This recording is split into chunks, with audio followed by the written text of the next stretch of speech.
How's everyone doing today? I hope you're all doing well. I'm doing okay. Haven't made a video in quite a while, but shit gets in the way, so what can you do?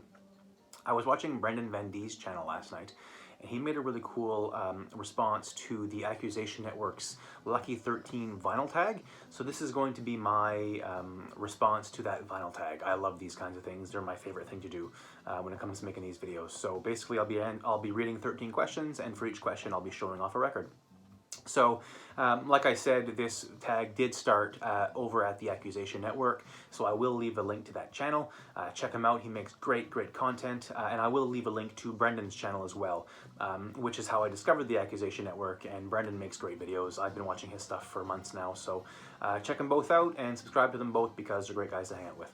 So let's get right into it. Like I said, I'll read a question, and for each one I'll be showing off a record. So there's 13 in all, so let's get into it.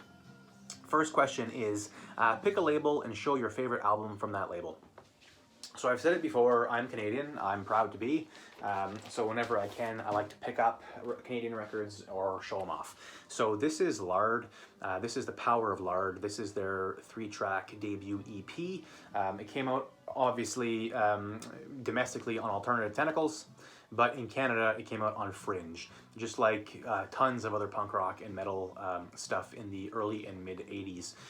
This is, of course, the supergroup that was made up of Jello Biafra, the singer from the Dead Kennedys, and Paul Barker and Al Jorgensen of Ministry. And on drums we've got Jeff Ward, who played drums for Ministry live for quite a while in the late 80s. So this is awesome. It's very percussive heavy. It's very dense and long. It's 3 songs, but the record's like 40 minutes long. So I highly recommend it. It's really cool. It's a real cool trip to take. If you've never listened to it before, if you're fans of Ministry or if you're fans of the Dead Kennedys, you'll love this stuff. So definitely check it out. Lard on Fringe. Next up, we've got name an album with or show an album with a truly bizarre cover.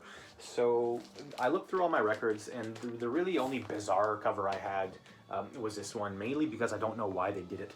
This is Devo with their 7th album, Total Devo. It's the first of their records to feature David Kendrick on drums, this guy here. And I'll show the record right up close, but I don't know if you'll be able to tell, so you might have to go online and take a look. But you'll notice that his chin has actually been kind of photoshopped in or digitally edited in because Bob's shirt was covering it originally in the photo. So I don't know if it was done to kind of haze him as the new guy or if it was a lack of cash. I don't know. It seems to me they could have just taken another picture, but yeah, so that's bizarre to me why they did that. This is really good. I really enjoy it. It's not one of the most popular of Devo's albums. I dig it. By this point, they had totally dropped the punk sound and they had gone full synth, you know, full new wave, full electronic, but I dig it. I've always liked this stuff. I like all Devo's music. So if you find it, Futurismo just re-released this one and Smooth Noodle Maps from 1990 for the first time ever. So they're back in print and on vinyl too, so check them out if you haven't got copies of those records. This is an original, it's an original Canadian press, I believe on Enigma. Yes, Enigma. So yeah, check them out, Devo. Third question is, show a record in my collection that is in the worst shape. Okay, so basically the record that I have that's in the worst shape. I've showed this record before. This is DOA with Triumph of the Ignoroids. It's a live EP.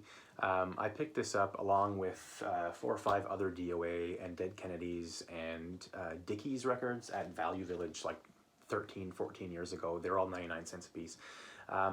Before records kind of came back and made a big hit. So regardless of the shape they would have been in, they would have been that price. But unfortunately, they were all beat to hell. They all play through. They don't skip. There are some ticking and some clicking, but they all play. This is by far the worst shaped one of the lot and of my entire collection. You can't really see well on camera, but the record is cracked all the way through to the center label. Luckily it didn't break off, so it still plays, but it is otherwise scratched and scuffed to hell. So this record is extremely rare. I don't think I'll ever find another copy, so I'm super happy to have it. If I ever found another copy, I would definitely replace it, and I'd probably just give this one away. I wouldn't feel right charging money for this in the shape that it's in, but it's DOA, so you gotta have it. Next up, next question we have is show a band or an artist that only has one album. So this is a cool one. I picked this up the other day, actually. This is the Lonely Boys with their only album, The Lonely Boys. If you grew up in England, or if you were from Europe, or overseas in relation to North America, this would have come out under the name Little Bo Bitch.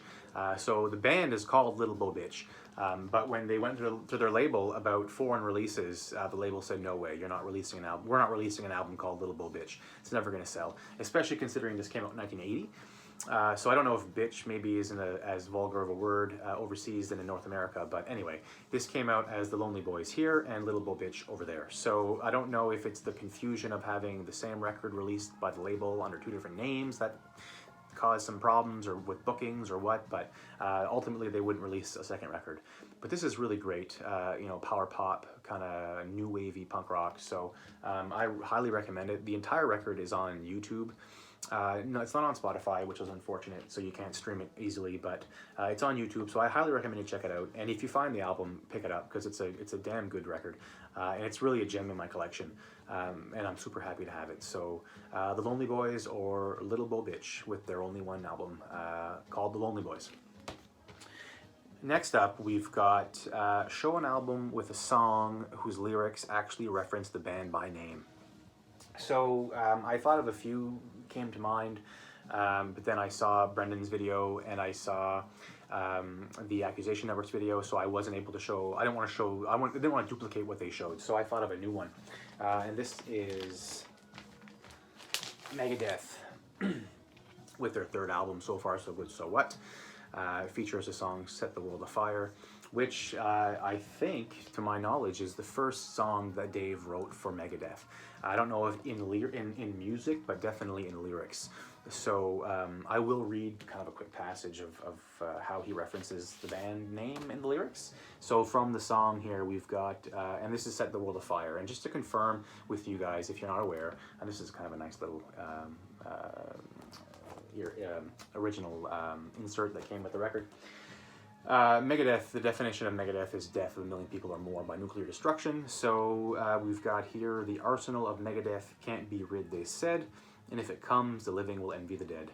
Racing for power and all coming last, no winning first stone cast, this falsehood worldly peace. So that's obviously just a part of the song, so it might not give you good context, but it's a kick-ass track, killer tune, and yeah, it references Megadeth, and it's by Megadeth. So check it out, So Far So Good So What by Megadeth. Next up is show an album that everyone considers either amazing or important, but is merely decent or okay to you. That was hard to do because I've been buying records for very, very many years, and I've purged a lot over the years of things I either couldn't afford to keep or things that I just didn't want anymore. So my record collection now has become just stuff that I love. So I love this next record, but I don't understand the hype as much as others may. So I'm sure I'll get my ass kicked for it, but that's okay. This is, oh man, I'm nervous to even show it. It's a picture disc version, which is cool because it's got a bonus track that wasn't available on the original issue of the album. This is Iron Maiden, Peace of Mind. So again, it's a fantastic album. We all know it. It's their fourth album, came out in '83, of course. I just don't understand why people love it as much as they do in comparison to their other records, especially the other Bruce records. Like if we just look at the track listing, it's full of great cuts. So Where Eagles Dare is great, Revelations is great, The Trooper is great, Still Life is great, To Tame a Land is great. So those 5 songs to me are really the standout tracks, but they don't stand out as much as the other standout tracks from their other records do. So I never understood how so many people loved Peace of Mind the best. I'm not knocking it, obviously, and that's you're allowed to your opinion, and I respect it. But to me, I just never understood it. I much prefer Power Slave or Number of the Beast, which came out before and after this record, respectively. So, yeah, this is the one that I don't understand the hype, but I still love it. I listen to it all the time. So this is Iron Maiden, Peace of Mind. Next up, what we've got is another picture disc, but this is for show an album that many fans of its genre may have missed. Guys and gals growing up in the 80s and 90s probably haven't missed this band, but This is maybe for people who are getting into metal now or getting into older metal, that this band may just have kind of not crossed their radar. And it's another picture disc. I think I've said that already. It's Nuclear Assault with their debut album, Game Over, from '86. This is really fantastic. This is an original on Combat. I wish I had a non-picture disc version because it does kind of sound shitty, but it's a killer record, and I'm so happy to have it. I've actually had this for close to 15 years. It's one of the first records I've ever owned. Anyway, Nuclear Assault, of course, classic thrash band or crossover band featuring Danny Lilker on bass, who was the original bass player for Anthrax and appeared on their first album. This is more, it's more punk rock than pure thrash, but it's very, very thrash. So for that reason, it may have kind of gone by the wayside for a lot of people. And as well, for a lot of people, I feel like if you're not part of the Big Four or the Big Five, if you count Exodus, in terms of thrash music, that every other thrash band kind of gets forgotten or missed because of the, all the noise, literally and figuratively, that the Big Four makes. So Nuclear Assault, if you don't know Nuclear Assault, check them out right away. You'll love it. This is a fantastic record. It's like 30 minutes or 32 minutes long, so it's the perfect length. You won't get bored, and you'll want to listen to it again right away. So check them out if you don't know them already. Nuclear Assault. Next up, we've got, the question is, show an album from 1980, since this is the 40th anniversary of 1980. So I thought I would go, again, like I think some of the records I've showed already came out in 80, and some of the ones I'm going to show later came out in 80, maybe. But this one here is one that I thought would be fun to show. This is Alice Cooper with Flush the Fashion. This is like his mid-period of stuff that apparently he doesn't remember recording or he has no memory of, and he's never played live or whatever. Some of this has been played live, but the records that came after Special Forces and Dada and Zipper Catches Skin, the next three after this, I guess, I think are the ones he has no memory of. I think he may have toured for this one, but regardless, this is very new wave and very punk rock Alice Cooper, and it's by far my favorite era of Alice Cooper, whether with the Alice Cooper band or whether on his own. It's really, really great stuff, and it's a shame that he doesn't touch any of it live or go back to it, because it's my favorite of, again, it's the best Alice Cooper stuff there is. The next record, Special Forces, may beat this one, but this came out in '80, so I decided to show this one, obviously. But we've got like Talk Talk, Clones, Headlines, Aspirin Damage. It's just a great, catchy, fun, hooky record, and one that I highly recommend. If I were to talk to someone who's never heard Alice Cooper before, I don't know if I would go with this one right away, because it is kind of an anomaly among his career, but it's still my favorite period. So eventually you're going to get there if you're digging into his music, and hopefully you'll dig it. So yeah, Alice Cooper. Next question is, show an album that represents a musical departure for a band or an album. So I was saying earlier that Brendan showed off, or I was watching Brendan Van Die's response to the tag, and he showed TSOL, True Sounds of Liberty, how they were a hardcore band in the beginning, and they went kind of full-on glam in the 80s before coming back, 80s and 90s before coming back to punk rock and hardcore in the late 90s, early 2000s. So I thought I would show kind of a similar band, a similar path, but instead of going glam, going thrash. So this is Agnostic Front, legendary New York hardcore band. Their first album, Victim in Pain, is total hardcore. It's a hardcore punk rock album. This album, however, is still punky, but it's thrash. They got a lead guitar player on this album. They got some longer songs, some more complex arrangements. So it's crossover, I guess you could say, but it's more thrash to me than hardcore. So it's great. I love it. If you don't know it, check it out. This is an original Canadian on Cobra. I guess I could have showed this too as a cool label that I like. I like Cobra. Cobra was similar to Fringe, where they would take thrash metal and punk bands records from other labels and release them in Canada under the Cobra label. So this is under Cobra Core, because it was, they're playing with the terminology of themselves, I guess, or whatever. But hardcore bands were under Cobra Core, where the metal bands were Cobra proper. But anyway, back to, I'm just blabbing for nothing here. This is really good stuff, and I highly recommend it. So Brendan, if you like thrash and hardcore and crossover, check this stuff out. You might dig this. So yeah, Agnostic Front,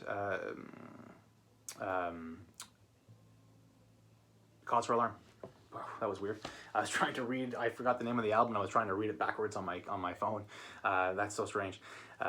Next up, we've got show a band or artist that I avoided in my youth but really dig now. So there's no real reason why I avoided this artist in my youth. I guess I just wasn't ready. But over the past 3 or 4 years, I've really dug in and really enjoy his stuff. So that's, of course, Elvis Costello. And this is Punch the Clock. This is his record from 1983. It's really brilliant stuff. It's one of my favorites of his that I own and one of my favorites of his that I've heard.